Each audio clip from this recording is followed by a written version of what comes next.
Ας μιλήσουμε για την πραγματική φύση της προόδου. Η πρόοδος ή αλλιώς προχώρημα έχει προφανώς θετικό ενοιολογικό περιεχόμενο στη νέα ελληνική.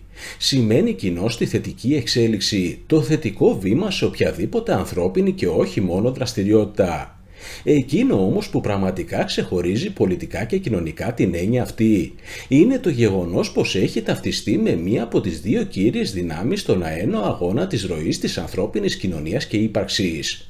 Ο λεγόμενος προοδευτισμός ή πιο σωστά νεωτερισμός, αν και απλά ευαγγελίζεται τη μόνιμη αλλαγή και την εφαρμογή του νέου στην οργανωμένη ανθρώπινη συνύπαρξη, έχει καταφέρει να καπηλευθεί τον όρο πρόοδος και συνεπώς να χαρακτηρίσει κάθε νεωτερισμό και καινοτομία της ως κοινωνική βελτίωση και βήμα μπροστά. Κάτι που εν μέρει αποτελεί προβολή της ίδιας της αισιοδοξίας και έπαρσης των λεγόμενων προοδευτικών και εν μέρει καταδεικνύει τη διαχρονική αξία που έχει ο έλεγχος της διαμόρφωσης και της εκφοράς του λόγου στην πολιτική ζωή και την ιδεολογική αντιπαράθεση. Η πρόοδος λοιπόν στην πολιτική σημαίνει κίνηση και όχι αναγκαστικά βελτίωση, όπως και η οπισθοδρόμηση δεν σημαίνει νομοτελειακά χειροτέρευση, παρά απλή ανέρεση του νέου και πειραματικού. Αφού λοιπόν ξεκαθαρίσαμε τι πραγματικά εστί πρόοδος στην πολιτική, ας δούμε επόμενα ποιος νεωτερισμός αποτελεί βελτίωση και ποιος όχι. Ποιο είναι το κύριο κριτήριο θετικής ή αρνητικής αξιολόγησης μιας κοινωνικής αλλαγής? Μα προφανώς το αν αυτή ενισχύει ή αποδυναμώνει αντίστοιχα την κοινωνική συνοχή, καθώς άνευ της τελευταίας και της προστασίας που αυτή παρέχει στο σύνολο και στο άτομο. Κάθε προσπάθεια ή πειραματισμός βελτίωσης είναι επιματέο. Κάθε ανθρώπινη κοινωνία στην ιστορία δημιουργήθηκε ώστε να παρέχει προστασία στα μέλη της και να τερματίζει το μόνιμο αγώνα επιβίωσης που συνιστά η φυσική κατάσταση του ανθρώπου. Λογικότατα λοιπόν, οποιαδήποτε καινοτομία διαρριγνύει τους κοινωνικούς δεσμούς και την πίστη του ατόμου στην ασφάλεια και ευμάρεια που του παρέχει η κοινωνία. Δεν γίνεται να αποτελεί κοινωνική βελτίωση, όσα ατομικά και μειοψηφικά αιτήματα κι αν ικανοποιεί. Εκτός φυσικά κι αν ο στόχος και η θεωρούμενη βελτίωση της κοινωνίας είναι η διάλυση και η αντικατάστασή της από κάτι εντελώς νέο. Κάτι που μας φέρνει και στη σύγχρονη πρόοδο και τον προοδευτισμό γενικότερα.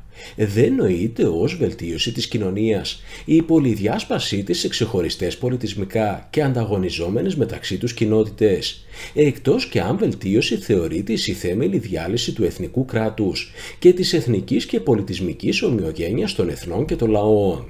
Δεν γίνεται να αποτελεί κοινωνική βελτίωση η καλλιέργεια θανάσιμου μίσους μεταξύ των δύο φύλων και η κανονικοποίηση οποιασδήποτε φαντασιακής ανθρώπινης κατάστασης, εκτός βέβαια και αν θεωρείται βελτίωση της ανθρώπινης ύπαρξης, η κατάργηση της ίδιας της βιολογίας του ανθρώπου και η αποδόμηση της αρχαίγονης σχέσης ανδρών και γυναικών.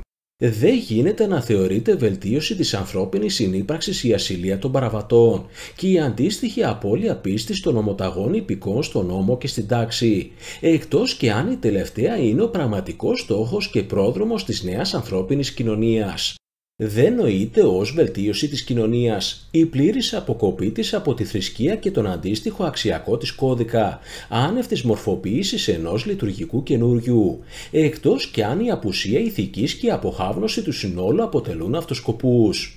Δεν μπορούμε τέλος να εκλάβουμε σοβαρά ως κοινωνική βελτίωση τη μαζική θανάτωση εμβρίων, τα κηρύγματα για μείωση του παγκόσμιου πληθυσμού και της ανθρώπινης δραστηριότητας, τη συνεχόμενη προσπάθεια εξίσωσης ανθρώπων και ζώων και γενικότερα τη μεταανθρώπινη και αντιανθρώπινη προπαγάνδα της εποχής μας, εκτός κι αν βελτίωση της ανθρώπινης ύπαρξης γενικότερα θεωρείται ο σταδιακός περιορισμός ή και τερματισμός της.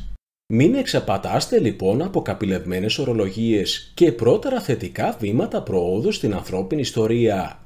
Ο σύγχρονος προοδευτισμός δεν επιδιώκει τη βελτίωση της κοινωνίας και της δικής σας κατάστασης, αλλά τη διάλυση και την αντικατάστασή της από την νεομαρξιστική ουτοπία της ισότητας κάθε βαθμού. Η Συμφωνία των Πρεσπών πρέπει να ακυρωθεί. Είμαι ο Τάχος Πάρης. Εσύ ακόμη να τα πάρεις.